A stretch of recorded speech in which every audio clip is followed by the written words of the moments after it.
เอากราบสบายดีทุกคนวันนี้ก็เลิกเตะเวะแล้วทุกคนเลยวันนี้ก็สิมาเฮ็ดกินแล้ววันนี้เลยกินแกงไก่มื้อนี้ซื้อไก่พันธุ์ไก่เลิงนะวันนี้สิเฮือมีเฮ็ดเด้คนบ่เฮ็ดหน่อยเฮือมีเฮ็ดให้กินเบิ่งมันสิแซ่บบ่เอาหั่นเลยหั่นรสหั่นทุบๆๆก่อนทุบแล้วยังหั่นโอ้ทุบรสเอาซะนี่ทุบโปะๆๆๆแล้วก็หั่นซอยๆๆเลยนี่ล่ะทุกคนไก่เลิงไก่พันธุ์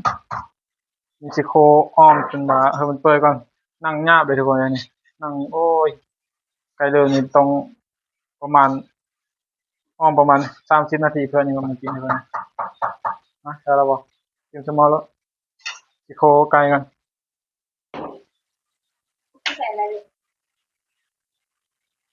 สิโคไกลหน่อยเสร็จแล้วตามสบายโคกัน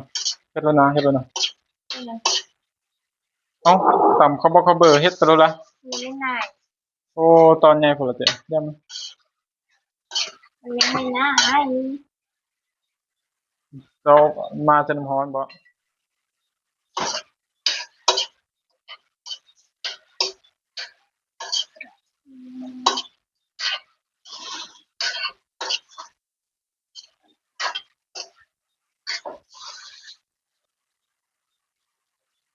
นี่ก็โคมันจนนั่นพุ่นล่ะทุกคนเลยชิ้นมันตึงให้นั่งมันตึงพุ่นละน้ำอันนี้มันแห้งพุ่นละเรายังเติมน้ำเซ่ต่อน้ำเซ่แล้วก็ปรุงไปหลังจากโคแล้วก็เติมน้ำเซ่แล้วก็ตำมะเขือเขาตำมะเขือกับข้าวเบอร์เซ่พอเขาปรุงเรียบร้อยแล้วมันก็หน้าตาก็จะเป็นอย่างนี้ใช่ปะ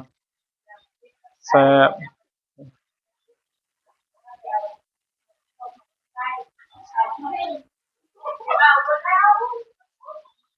หลังจากผ่านไป15 นาทีก็มาเปิดเบิ่งทุกคนโหน้ำแห้งแล้ว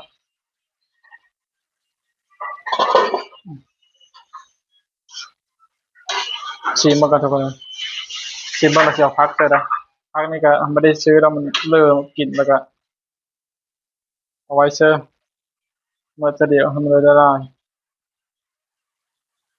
ชิมเบิ่งก่อน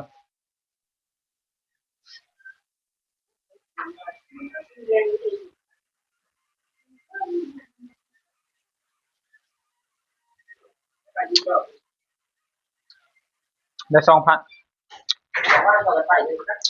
อืมเอาโตมาล่ะพ่อนั่นล่ะพ่อใหญ่นั่นล่ะซื้อซอยลูกค้าประจำนะครับเอาเทีละพันนั่นแหละก็ทุกคนได้แล้วบัดนี้กินข้าวน้ำเดือดเด้อทุกคนเด้อตอนใหญ่อ้อมดนอยู่เลยมันน้ำจนเหนียวน้ำจนเหนียวทุกคนเพราะว่าไก่เลืองเนี่ยมันจะยากเนี่ยแล้วแล้วนี่สิข้าวบ่มีซื้อข้าวแต่บ่ให้เวะพลังมากินทุกคนเลยคันหนึง1ก็ดึกอะมาก็ดึกอะขออนุญาตใช้มือ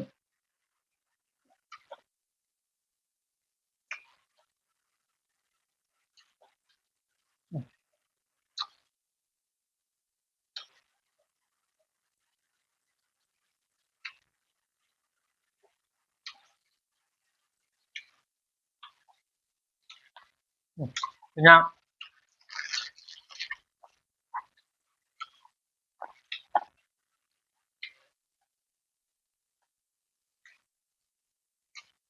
อืมเปรี้ยวรัดแก้วมากกว่าครับ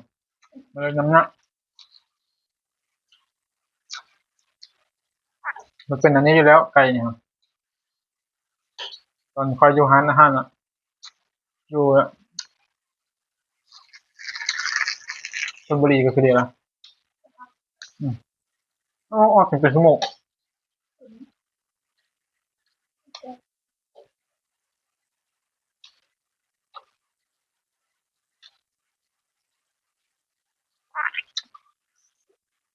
จะเชื่อเปิดครับก็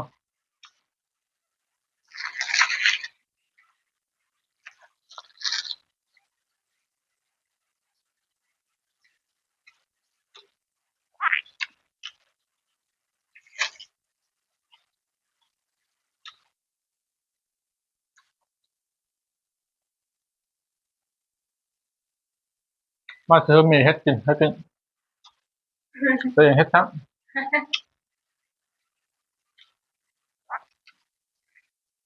อืม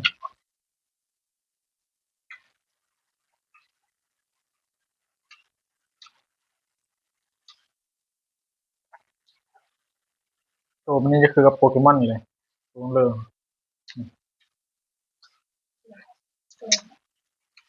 คือกับโปเกมอนตัวตัวการ์ตูนโปเกมอนมันมีกระจุ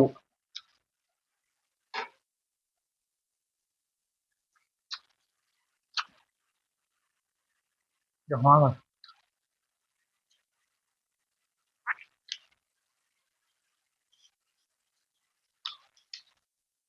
เก็บแค่เอาแค่เอาต้มกระเบื้องเยอะมันก็โดนเตอร์เลยนะเอาออมไปเนาะ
อืม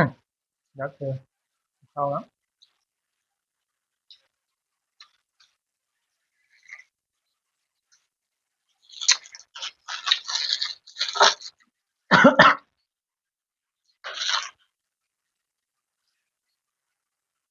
ตอนเดินเรากินอาหารดีนะทุกคนกำลังเดินไปถึงจะดำห้อง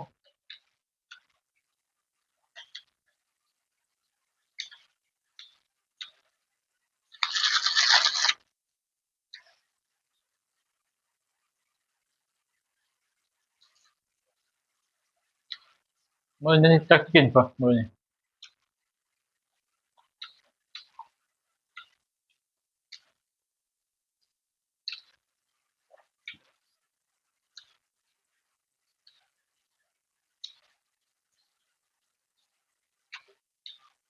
ซื้อของกินให้กินอีกลำหนึ่งต้มไปหนึ่งบ้า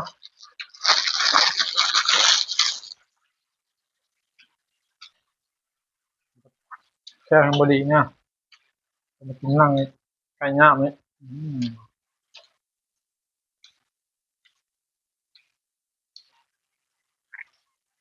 ทำบดจัดกูเลยแกวะกีฬาเพราะคำจำเห็นตอนไฟจัดแก้วมันจะวางไฟเลยเลยไหมยิงแก้วนี่เป็นการยิงเลยมันมีแก้วแบบอย่างงานเหมือนในรูปอ่ะฉันจะบอกบริเวณเลยเขาเลยไอ้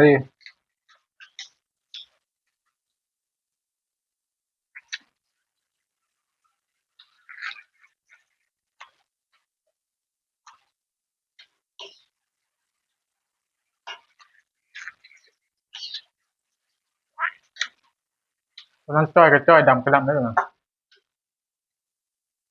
นนี้ ตัวเติมไม่ย้ำ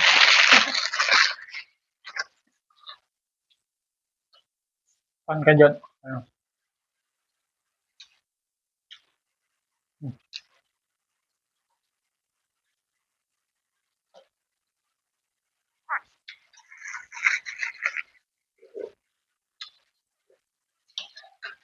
ทุกคนเลยขอพาคลิปไปเท่านี้แล้วคลิปหน้าพอกันไหม